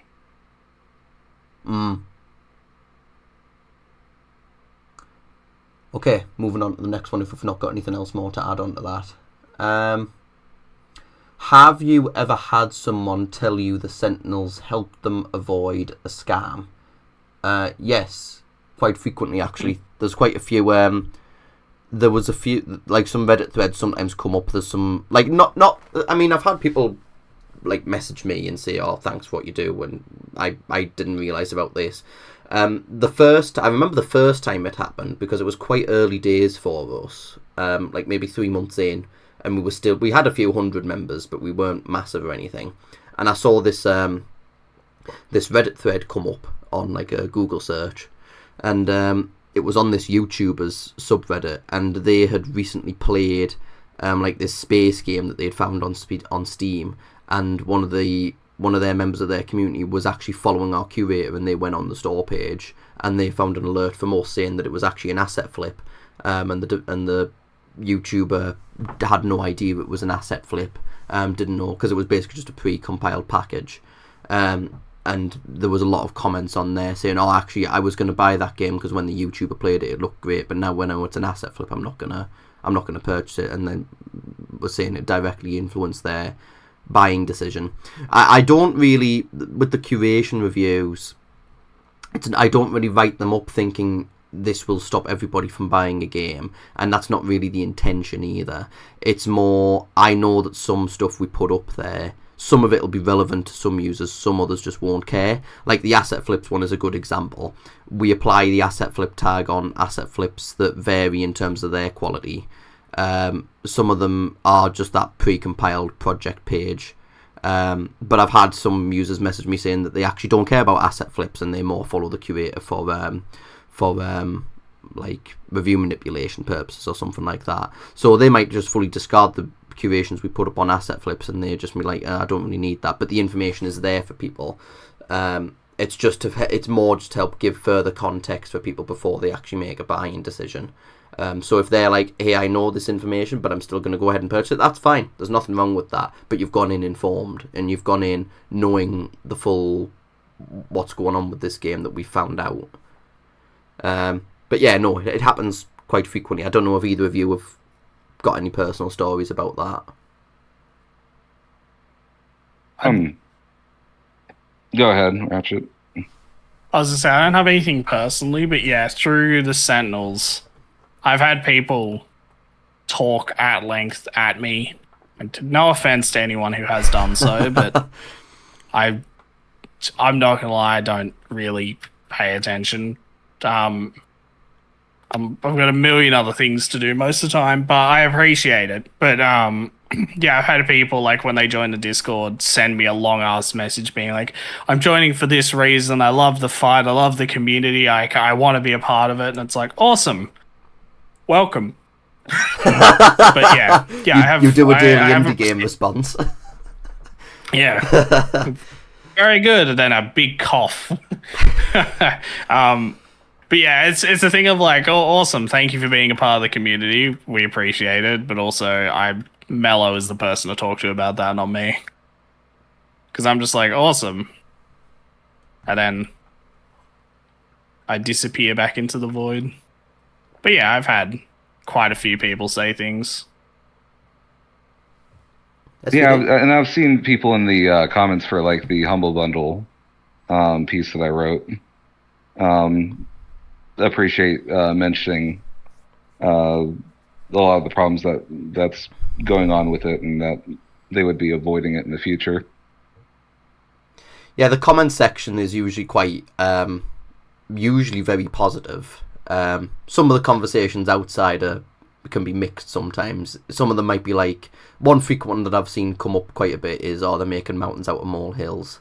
And it's like, well, particularly a lot of, who was it that made the argument? It was, there was one developer quite recently had regurgitated that argument again, and it's something I've tried to tackle before. The one that wanted to change one of our members' reviews of their game. Oh no, it wasn't him. Yeah, that was an interesting one. Yeah, but no, it wasn't him. I think it might have. I'm not going to name them because I don't want to slander them at all. If I've got the name wrong, but there was a developer recently, a few months back, who had who tried to make the case of, yes, I know this was bad, but you're totally overblowing it. And it's like, well, not really, because I think the matter was like they were getting a lot of customer complaints, and they were just they weren't getting a response. And the first response that the users actually got was the developer responding to our article. It's like, well, this is kind of what we were looking for. We were trying to gauge you into actually giving up some communication to the users, because they're just out here blind, not knowing what they can and can't do, and they're getting nothing from you. So the fact that the article's actually gotten you to acknowledge the issue, that's our job kind of done, and we can just hand it over to you and hope that it resolves itself. It's also the other thing that kind of bothers me whenever I see, like, it doesn't happen much, but it'll be stuff like, oh, you destroyed that developer, or like they got booted because of you. It's like, well, that's not really the desired outcome a lot of the time. I think accountability is important for sure, but I mean, to me, an ideal outcome isn't just like a person's business is destroyed and they've lost their financing. A better solution for me is that they actually learn from that mistake and they recognise that they shouldn't be doing it. Maybe an apology to the community for what they've done, and then they go about their business and they show signs of improvement, because then I think everybody benefits then. Because that's another problem is, some people have said, oh, these games are removed, so now you're just creating more lost media and like games are becoming less accessible because of you. It's like, well, I don't take responsibility for that, first of all, because then it's also on the developer's behaviour, and it's their decisions that led to that point. It's not down to us just saying, hey, look over there. Yeah, it's just, yeah. But no, that was kind of a subset discussion of, yeah, the comments are very positive on our articles, but some of the discussions outside can be hit and miss sometimes. I'd also argue those games that are now missing from Steam, you can just go and download the Unity asset pack and build it yourself if you really want to play it again. Literally. Well, in a lot of instances. Yep. Like, sure, it'll cost you like $100, but if you really want to play it. I included this one because I just found it funny. It's not really something we need to, unless I wanted to be a complete narcissist, we can talk about it at length. Someone put, Mellow, do you ever worry Valve has a file on you called problematic but usually correct? I don't think there is any. I mean, I didn't see a file on me when we were there in the office. I was gonna say, if they Tyler McVicked us, we probably wouldn't be allowed there. No. I like to think that we keep a positive relationship with the I don't guys think at any Steam. of us have been through Valve's dumpster recently, so I think we're okay. No, I don't think. Not recently, I don't think. Yeah. But no, I don't even think Valve have bothered keeping a file on me. I don't think I'm that important in their eyes. This is, yeah, actually we'll go with this one. So next one, might be treading over some old ground with one of the last questions, but I think it raises an interesting point. Do you think Steam support even fully understands the key revocation issue, or are they just reading scripts? They are fully reading scripts.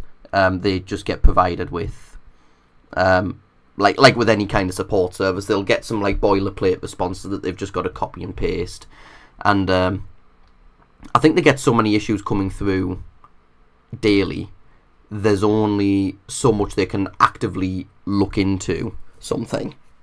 So the best thing that a lot of them just do is, right, which copy and paste response matches this issue the best. Which is why you might typically, I mean, I've gotten some Steam support responses through that just clearly have not realised what my issue is, or they misunderstood it, which then gets me or the user in some cases just more frustrated, which is why I think Steam support gets a hit and miss sort of response in our community. What are your guys' thoughts? I mean, yeah, it makes the most sense, because Steam support probably doesn't, it's not like they have a ton of pull on what they can actually do. They'll try to guide, I think, users to a solution if possible, and if not, it is what it is, I guess. I think it's important to mention as well, Steam support is outsourced. It's not like they're people directly working at the Steam office. It's like some other, like, I mean, they've got 24/7 support available, and it's because they've got loads of different support representatives that work in loads of different countries across the world. I think people are used to what Steam used to be, where when you contacted Steam support 10 years ago, it was somebody from Valve in Seattle responding to you, and now it's not, because they have so many users they had to outsource. But yeah, I fully agree with what you two are saying. They don't need to know. They don't care. It's not their problem. Valve know. Steam knows. When I say Valve, it covers both Steam and the Steam developer team, and the publisher. The Steam team at Valve. The Steam team at Valve are fully aware of what this problem is, and that's what matters. The fact that the people who actually get to make the decisions and can change the platform see these things, that's kind of the key point of it. Like, Steam support, I think people, like I said, put a lot of assumptions on Steam support of being like, this is people at Valve, when it's not. It's like some dude working out of like fucking, like Ohio or fucking New York State or something, just some random ass place in whatever country, just, answering your question based on the information they're given by Valve about what they need to say to, help you with your problem. Anything outside of that is kind of seen as like them going off script can be seen as a negative thing, which is why that game that I was talking about before got rejected on Steam for that UI. Well, not why it got rejected, sorry, but why the response was so bland and just kind of robotic is because, it's kind of hard to have a job these days. It's a lot of people have problems with trying to get work in the current economy, and you probably don't want to upset your multi-billion-dollar employer and lose a good thing because you're a Steam user as well, just being like, oh, I use Steam, I understand this problem, let me fix it. It's like, no, stick to what they've told you to say. It's actually, I don't think I put this on the short list of questions, but I remember there was a question, and I might just raise it now, because you've kind of touched on it a little bit, is that someone was asking, particularly when it came to Sentinels, but not just Sentinels, but like the Steam community as a whole, is that has the existence of communities like ours kind of made Valve or Steam a bit more nonchalant in their support, because they kind of think that some of these issues are user resolved or there's a community answer to it, as opposed to them directly interfering in issues.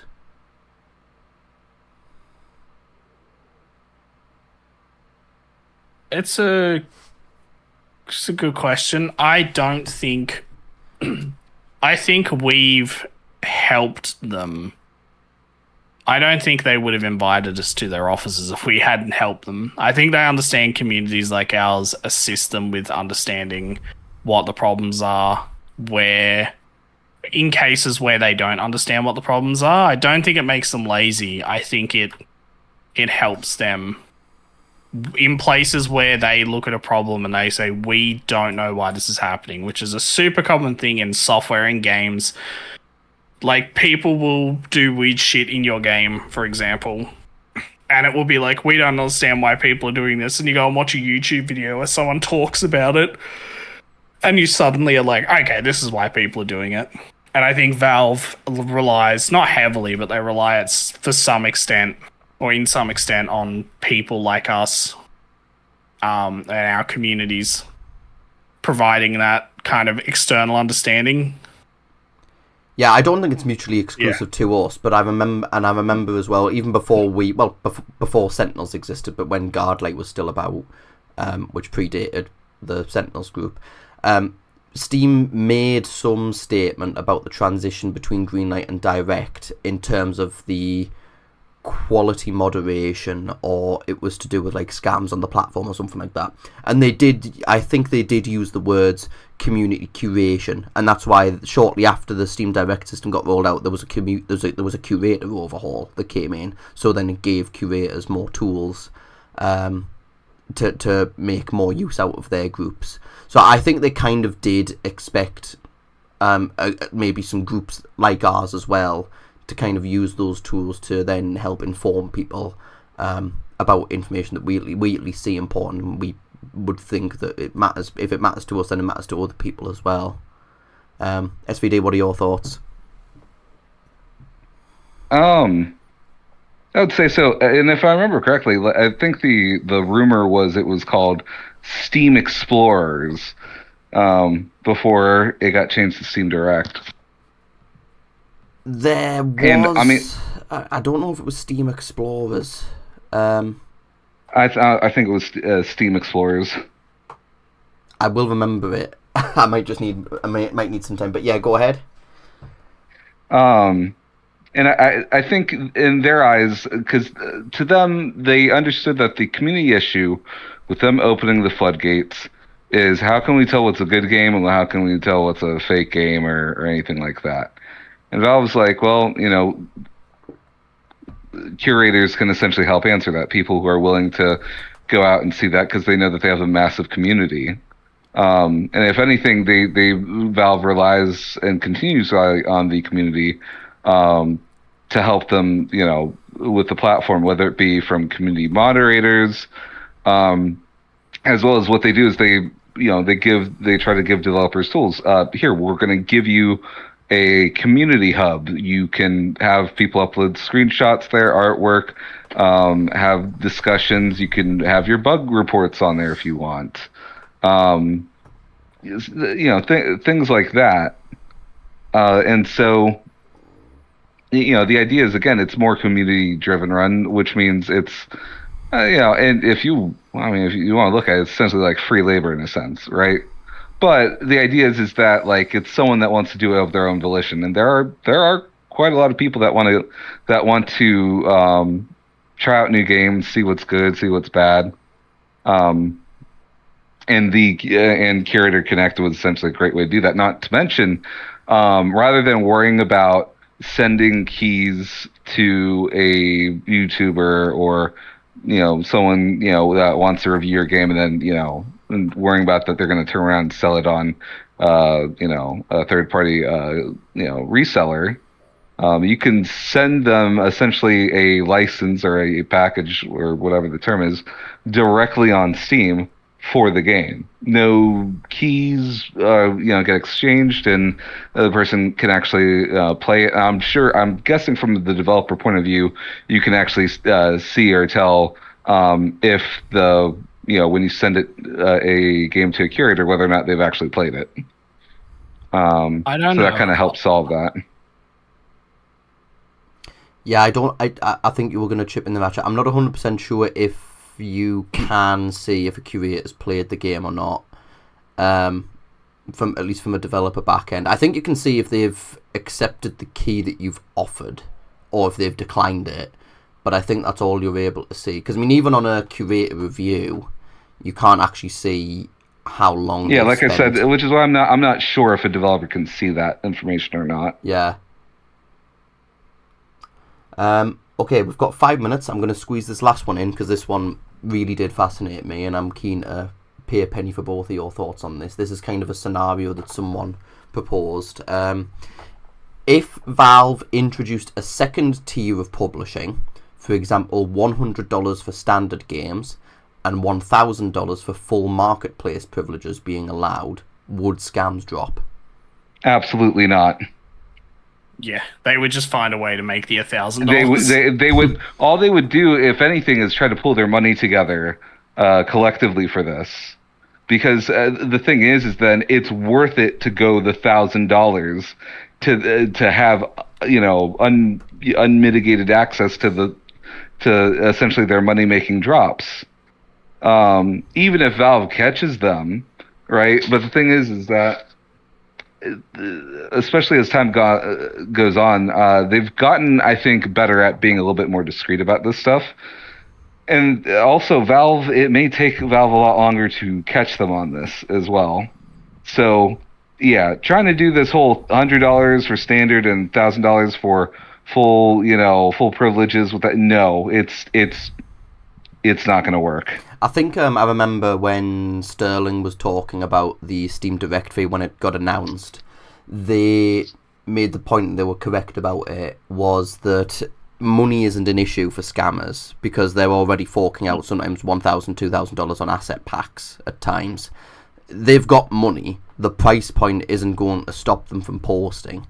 All you do is lock out the genuine developers that are wanting to come in. Those are the people that suffer with that move. Not it doesn't penalise the scammers at all. Yeah, I think as somebody who's spent probably about $500 on Steam apps at this point, I think $1,000 per app would be difficult to. Even if they gave you the money back afterwards, it still would be a difficult sell for me, at least. Like, I would prefer to literally pitch my game to Valve manually. I would prefer to jump into a Zoom call or whatever system they use and just pitch the idea of my game to them to have it sold on their platform rather than spend $1,000.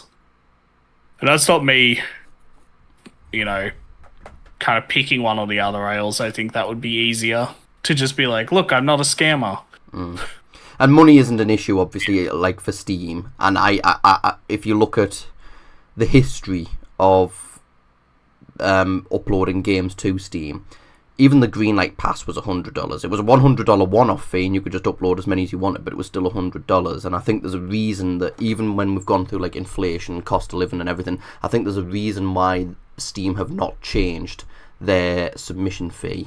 And I think it's just because it's not there for them to make money off of a game upload, because they're already making plenty from game sales, even just their 30% cut.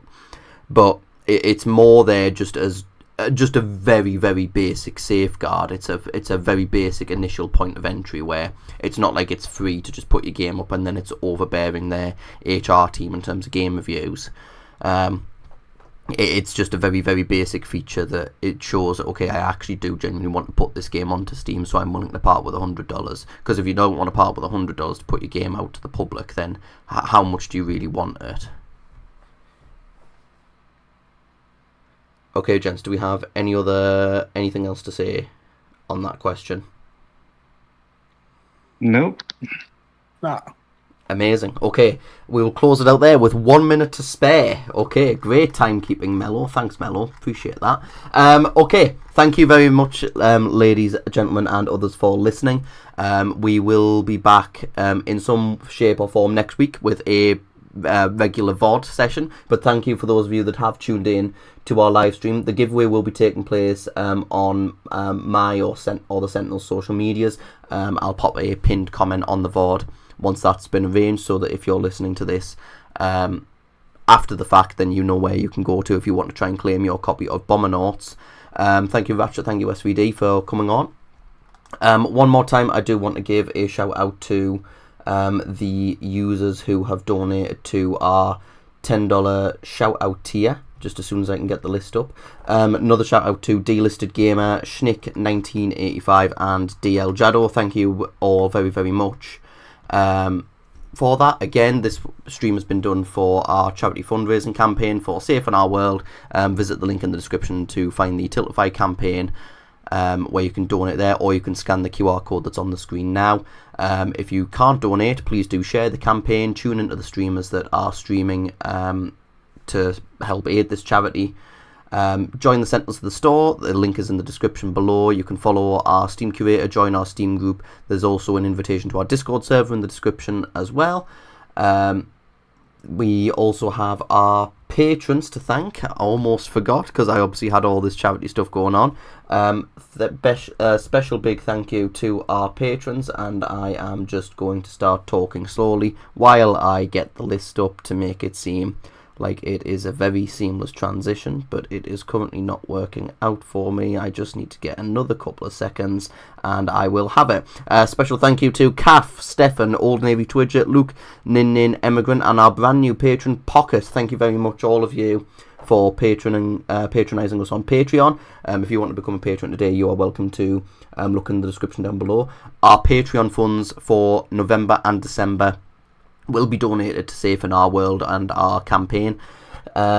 We also have a link tree in the description where you can check out all of our social medias, except for Discord. That is linked separate because Linktree doesn't like Discord at the moment. Once again, thank you Ratchet, thank you SVD for joining us. Thank you to the live chat that have been watching us while we've been on, and thank you for watching even if you're watching it on a VOD. And until next time, thank you very much for listening and have a great rest of your day.